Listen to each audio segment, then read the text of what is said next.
ओम शांति।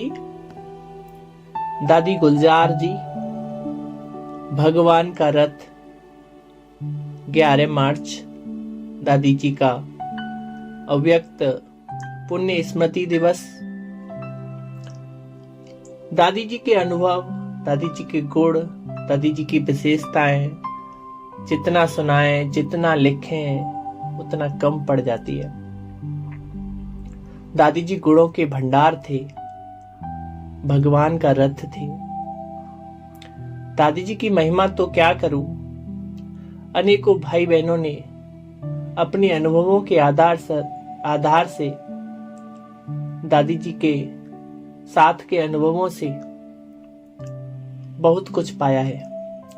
ऐसे ही एक अनुभव आपको सुनाने जा रहे हैं डॉक्टर अशोक मेहता, जो मुंबई के हैं। वो अपने अनुभव में दादी गुलजार जी की बातें सुनाते हैं। जब मैं पहली बार दादी गुलजार जी से मिला, तब तक मैंने कभी ब्रह्मा कुमारी को देखा नहीं था, न ईश्वरीय ज्ञान किसी से मिला था, न उसके बारे में कुछ जाना था। वह जीवन की सबसे अच्छी घटना थी कि मेरा दादी जी से मिलन हुआ। उस समय मैं मुंबई में टाटा अस्पताल में फुल टाइम सर्जन था और अन्य अस्पताल जैसे नानावटी अस्पताल, विले पार्ले और जसलोक अस्पताल जो शहर में है, वहां भी सेवा देता था। दादी जी का दिल्ली में ही चेकअप हुआ था कि उन्हें स्तन का कैंसर है और फिर बाबा से पूछा गया तो बाबा ने कहा मुंबई जाओ।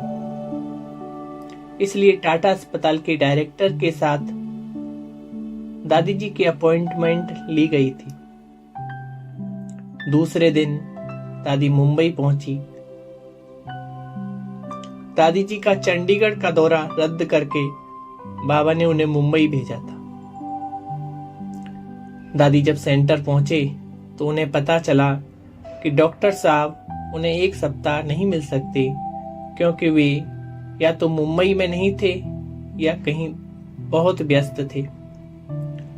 वरिष्ठ भ्राता गोपाल जी थे दादी जी के साथ, जो 1 सेकंड भी इलाज में देर नहीं होने देना चाहते थे, क्योंकि सबके सामने मम्मा का केस था कि देर से ले जाने की वजह से कितना नुकसान हुआ था। गोपाल भाई जी ने तुरंत मुंबई के विले पार्ले सेंटर पर फोन करके पूछा कि किसी और डॉक्टर को जानते हैं क्या दादी जी के ट्रीटमेंट के लिए। तो निमित्त योगिनी बहन जी ने कहा कि हाँ, मैं डॉक्टर अशोक मेहता को जानती हूँ। हम कभी उससे मिले नहीं थे, लेकिन मेरी युगल उस एरिया में पैदल करती थी। उसने राजयोग सेंटर का बोर्ड पढ़ा तो अंदर चली गई जानने के लिए कि राजयोग क्या है। योगिनी बहन भी जैन परिवार से हैं और हम भी जैनी हैं। तो जब वे दोनों मिली तो धर्म की बातें की। 1 घंटा उन्होंने योगिनी बहन से चर्चा की और घर आने से पहले मेरा विजिटिंग कार्ड योगिनी बहन को दिया कि अगर जरूरत पड़े तो मेरे युगल कैंसर के डॉक्टर हैं। इस बात को 2-4 साल हो गए थे, पर योगिनी बहन ने मेरा विजिटिंग कार्ड संभाल कर रखा था। इस तरह योगिनी बहन निमित्त बनी मुझे और दादी जी को नजदीक लाने में। मैं सुबह 7:30 बजे अपना काम चालू करता था। 9 बजे टाटा अस्पताल पहुंचता था। उसके पहले 1 घंटा नानावटी अस्पताल के पेशेंट देखता था। दादी जी को भी मेरे पास लाया गया। दादी जी के साथ आए हुए भाई बहनों ने दादी जी का परिचय नहीं कराया कि कितने महान व्यक्ति को लाया गया है। किसी ने कुछ नहीं कहा, मैंने भी कुछ नहीं पूछा। हाँ, सफेद वस्त्र देखे तो सोचा कोई सन्यासी है। इस तरह से बिना परिचय के ही हमने दादी जी को देखा। हमारा नियम है कि आखिर में हम पेशेंट से पूछते हैं कि आपके कोई सवाल पूछना है। तो फिर उन्होंने बीमारी के बारे में बताया। उसी तरह मैंने दादी जी को बताया कि आपको कैंसर है और सर्जरी की आवश्यकता है। आपका कोई प्रश्न है? दादी जी ने कहा, मेरा कोई प्रश्न नहीं है। यह पहला अनुभव था कि किसी पेशेंट ने एक भी सवाल नहीं पूछा। मुझे आश्चर्य हुआ कि कुछ नहीं पूछा, ऐसा क्यों? मैंने कहा, आपको ऑपरेशन की जरूरत है? दादी ने बोला, जरूर करवाएंगे। मैंने पूछा, आप कब चाहेंगे? दादी बोली, कल कर दो। यह भी मेरे लिए नया अनुभव था, क्योंकि हर पेशेंट कहते हैं सोचेंगे, बाद में बताएंगे। फिर मैंने कहा, आप भर्ती हो जाओ, हम कल सुबह ऑपरेशन कर देंगे। इस तरह से इस पहली आश्चर्यजनक मुलाकात में मुझे दादी जी के ज्ञान की पराकाष्ठा बताई कि कोई प्रश्न पूछने नहीं है और निश्चय बुद्धि रहना है कि करना ही है, कल करो, नहीं तो आज करो। जब भी कोई सन्यासी आते हैं तो हमें जनरल वार्ड में भर्ती करते हैं, क्योंकि उनके पास खर्चा नहीं होता है। शाम को मुझे फोन आया कि दादी जी को डिलक्स वार्ड में दाखिल किया गया। मैंने सोचा कि उनके कोई संपन्न फॉलोअर होंगे। दूसरे दिन दादी जी का ऑपरेशन हुआ। देवी परिवार वाले भाई बहन मुझसे पूछते थे कि ऑपरेशन करते वक्त आपको कुछ अनुभव हुआ? पर मुझे तो कुछ अनुभव हुआ ही नहीं। देवी परिवार इतना भोला है, किसी ने मुझे बताया ही नहीं था कि आप जिनका ऑपरेशन करने जा रहे हैं, ये आत्मा कितनी महान है।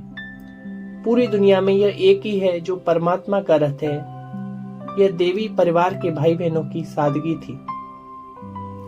दादी जी जितने भी दिन अस्पताल में रहीं, एक भी कंप्लेन नहीं की।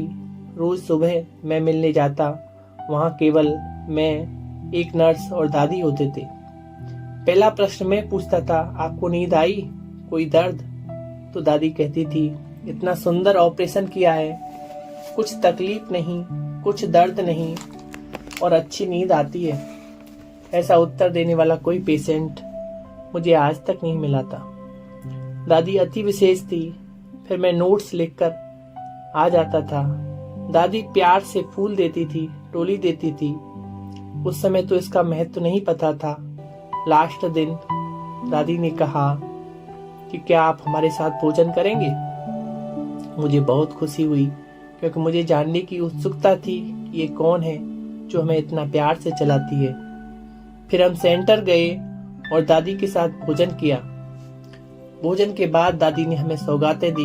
हमने कहा, यह स्वीकार नहीं कर सकता, हमें तो आपको कुछ देना है। हम भी कुछ लेकर गए थे। दादी ने कहा, यह ईश्वरीय सौगात है। उस समय तो हमें पता नहीं था कि ईश्वरीय सौगात क्या होती है। भोजन पर भी हमने ज्यादा बोला और दादी ने सिर्फ सुना। यह भी एक नया अनुभव था। दादी की पर्सनैलिटी ने हमें बहुत आकर्षित किया। यह कहने में कोई अतिशयोक्ति नहीं होगी। उसके बाद दादी के पास अनेक बार आना होता रहा। दादी जी ने पहली मुलाकात में हमें कहा था कि आप मधुबन जरूर जाएं। उस समय मधुबन का कोई अंदाजा नहीं था। हम तो माउंट आबू घूमने के लिए गए थे। जब मधुबन गए तो बड़ी दादी ने पर्सनली हाथ पकड़कर घुमाया और मधुबन के 60 डिपार्टमेंट दिखाए।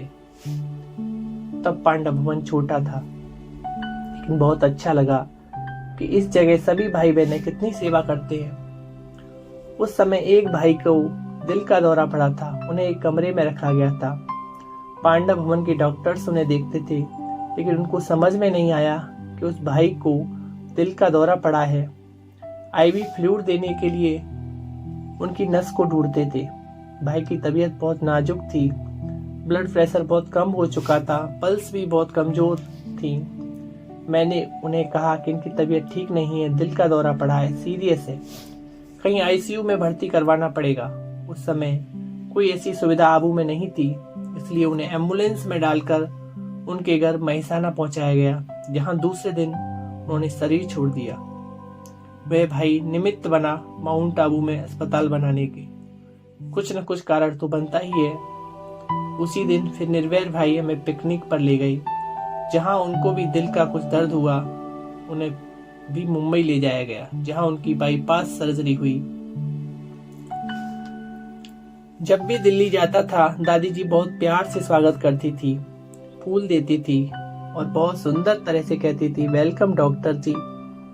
मुझे किसी ने कहा, आज तक डॉक्टर जी नहीं कहा था।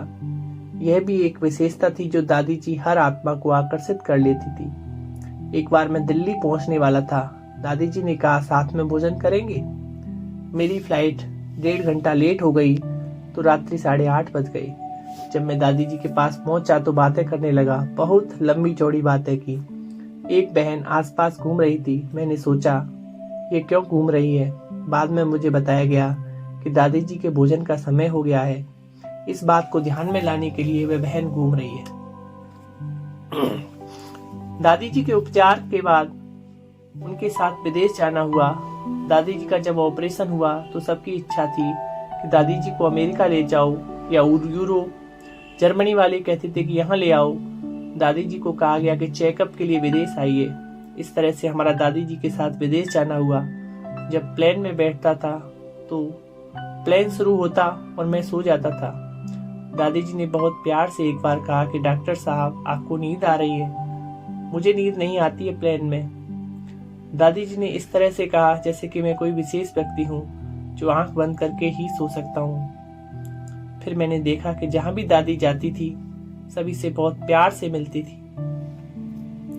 जब अमेरिका गए तो सैन एंटोनियो के आर्मी अस्पताल के ब्रेस्ट कैंसर के स्पेशलिस्ट, मेडिकल ओकोलॉजिस्ट उनको मिलने आए।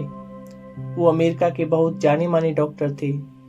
दादी जी ने उनसे 1 घंटे तक बहुत प्यार से बात की। उनके साथ और भी डॉक्टर्स थे। दूसरे दिन हम डॉक्टर साहब से मिलने उनके अस्पताल भी गए। उस समय 5 मिनट के अंदर उन्होंने कहा कि आप ठीक है, आपको कुछ करने की जरूरत नहीं है। आपका जो इलाज किया है बहुत अच्छा किया है।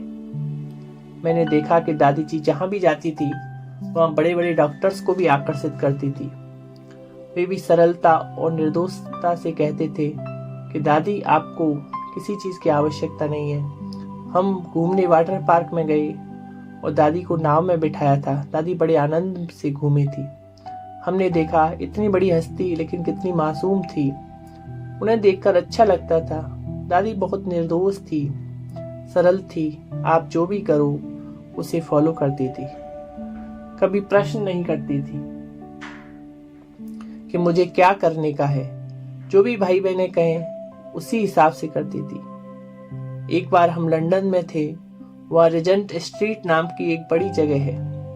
वहाँ मैं सेंटर बनाना था इनर स्पेस में। इनर स्पेस का कॉन्सेप्ट वहाँ से चालू हुआ कि लोगों को विशेष तरीके से बाबा का ज्ञान दिया जाए, मेडिटेशन कराया जाए। कुछ पुस्तकें बेची। वहाँ 3-4 दुकानें ऑफर की गई थी कि आप यहाँ इनर स्पेस खोल सकते हैं।